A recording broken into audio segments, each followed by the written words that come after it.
ভিডিওতে আমি অপারেটিং সিস্টেমের একটা অঙ্ক নিয়ে ডিসকাস করছি, যে অঙ্কটা প্রিভিয়াস ইয়ার এসছে, যেটা পেজ রিপ্লেসমেন্ট অ্যালগরিদম, যেখানে পেজ ফল্ট ক্যালকুলেট করতে হবে। তো অঙ্কটা এখানে বোঝা যাক কী বলছে। The address sequence generated by tracing a particular program executing in a pure demand paging system with 100 byte per page is. Pure demand paging সিস্টেমে অ্যাড্রেসগুলো দেওয়া আছে পার্টিকুলার প্রোগ্রামে 01000200 এইভাবে। Suppose that memory can store only one page. Problem হচ্ছে কি, মেমোরির মধ্যে একটাই পেজ স্টোর হতে পারে, মেইন ফ্রেম হচ্ছে একটাই আছে। If X is the address which causes a page fault, then from address X plus X to X plus 99 are loaded into the memory.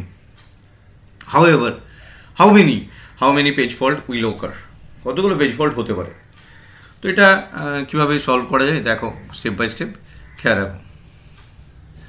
তো প্রথমেই আমি যে অ্যাড্রেসগুলো নিয়েছি সেই অ্যাড্রেসগুলো আমি পরপর লিখে নিলাম। এবার এটা পেজ ফল্ট হবে কি হবে না কী করে বুঝবো। তো আমি যখনই অ্যাড্রেসগুলো লিখলাম, তাহলে 100টা সাপোজ 0100 লোড হলো।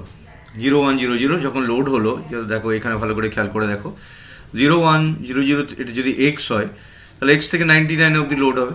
তাহলে এটা এখানে প্রথমে মেমোরিতে ছিল না, প্রথমে একটাই পেজ ফ্রেম আছে, যে পেজ ফ্রেমটা এখানে আমি 0 to 99 মানে এখানে লোড হয়ে গেল 100 থেকে 199 মধ্যে, দ্যাট ইজ পেজ ফল্ট হয়ে গেল।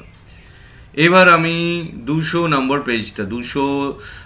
পেজটা এলো, তাহলে 199 অবধি এটা ছিল। এবার 200 নম্বর পেজটা এসছে, যেটা 199কে ক্রস করে গেছে। তার মানে কি, ওটা আবার আনতে হবে র্যামের মধ্যে। তাহলে প্রথমে 100 থেকে 199 স্টোর হয়েছিল, এটা 100-র মধ্যেই আছে, তাহলে পেজ ফল্ট হয়েছে, যেহেতু পেজটা ছিল না, একটাই ফ্রেম আছে, তো এটা লোড হলো। তাও 200 থেকে 299, এটা 200 থেকে 299 এটাকে রিপ্লেস করে দিল, আবার এটা পেজ ফল্ট হয়ে গেল, এই দুটো পেজ ফল্ট হলো।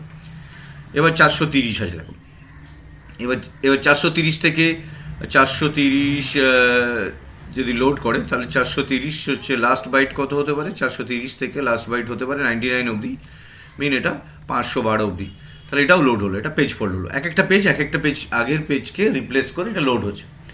এবার ধরো 499 চেয়েছে পরেরটা, তার মানে কি অলরেডি 430 থেকে 529 অবধি অলরেডি এই সময় এটা পেজ ফল্ট হয়ে মানে লোড আছে র্যামের মধ্যে। তার মানে 430 থেকে 529 অবধি এটা লোডেড আছে। তাহলে 499টা এসছে ওই সময়, তাহলে ওটাকে তো আর লোড করতে লাগবে না, কারণ এই অ্যাড্রেস ওর মধ্যেই বিলং করে। তার জন্য লিখেছি নো পেজ ফল্ট। ক্লিয়ারলি ভালো করে বোঝো, নো পেজ ফল্ট। এই ছবিটা আঁকার দরকার নেই, ছবিটা আঁকার কোনো প্রয়োজন নেই, জাস্ট তোমরা এই সলিউশনটা পরপর করে যাবে। আর এইগুলো আমি বোঝাচ্ছি এই কারণেই, দেখাচ্ছি যে কোন সময় কোন পেজটা র্যামের মধ্যে আছেই, আর কোন সময় পেজগুলো আনতে হয়েছে। যখন পেজগুলো আনতে হয়েছে, দ্যাট ইজ পেজ ফল্ট, প্রত্যেকবারে আনতে হয়েছে। আর যখন পেজটা অলরেডি আছে, নো পেজ ফল্ট। এবার ধরো আরেকটা এসছে 529-এর মধ্যেই পড়ে, তাহলে ওইটাকে আর আনতে হলো না, নো পেজ ফল্ট। এবার 530 তো 529-কে ক্রস করে গেছে, তাহলে আবার নতুন করে লোড করতে হবে। তাহলে নতুন করে লোড করলে কী হবে, 530 থেকে পরের পেজটাতে ওই র্যামের মধ্যেই 629 অবধি এটা চলবে, কারণ 99 যোগ হবে, তাহলে ওটা আবার পেজ ফল্ট হয়ে গেল। এবার 560 দিয়েছে, মিন হচ্ছে 560 অলরেডি ওই এই অ্যাড্রেসের মধ্যে বিলং করছে এই মুভমেন্টে, তাহলে নো পেজ ফল্ট হয়ে গেল। আবার নতুন করে এসছে 120 তো এটা নেই এখন, তাহলে 120 আবার লোড হবে, ওই আগের পেজটাকে রিপ্লেস করে দেবে 120 থেকে 99 অবধি, 219 অবধি।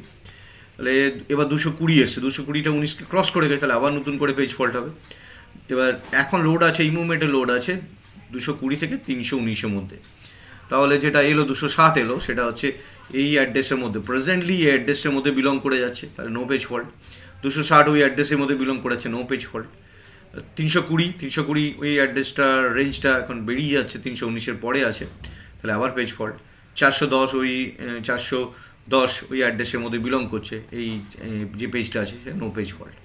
তাহলে আমরা বুঝলাম, যখন কোনো একটা পেজ লোড হচ্ছে, পরের পেজটা যদি আসে, সেটা অ্যাড্রেসটা যদি ওই লোডেড অ্যাড্রেসের মধ্যেই থাকে, তাহলে জানবো এটা কোনো পেজ ফল্ট হবে না, নো পেজ ফল্ট। তাহলে কতগুলো পেজ ফল্ট হলো আর কতগুলো পেজ ফল্ট হলো না, তাহলে পেজ ফল্ট হলো কতগুলো কাউন্ট করি, 1 2 3 4 5 6 7টা। তাহলে আমাকে টোটাল 7টা পেজ ফল্ট আমি এখানে করতে পারলাম। এই ধরনের অঙ্ক পরীক্ষার সময় দিয়ে দিতে পারে, তোমরা শুধু খেয়াল করবে যে কতগুলো আমাকে পেজ ফ্রেম বলেছে, যেটা হচ্ছে খেয়াল করবে একটাই বলেছে, তার মানে কি র্যামের মধ্যে অ্যাট এ টাইম একটাই স্টোর হবে, এবং প্রত্যেকবারই যখন স্টোর হলো পরেরটা দেখবে ওই অ্যাড্রেসের মধ্যে বিলং করে, যদি ওই অ্যাড্রেসের মধ্যে বিলং করে তাহলে জানবে নো পেজ ফল্ট। তো এটা খুবই ইম্পর্ট্যান্ট অঙ্ক, এই ধরনের অঙ্ক পরীক্ষায় দিতেই পারে, বাট সিম্পল অঙ্কটা। তো এখান থেকে আমরা পেজ ফল্ট পেয়ে গেলাম, 7 পেজ ফল্ট পেয়ে গেলাম। তো thank you very much for watching this video, share and subscribe it. Thank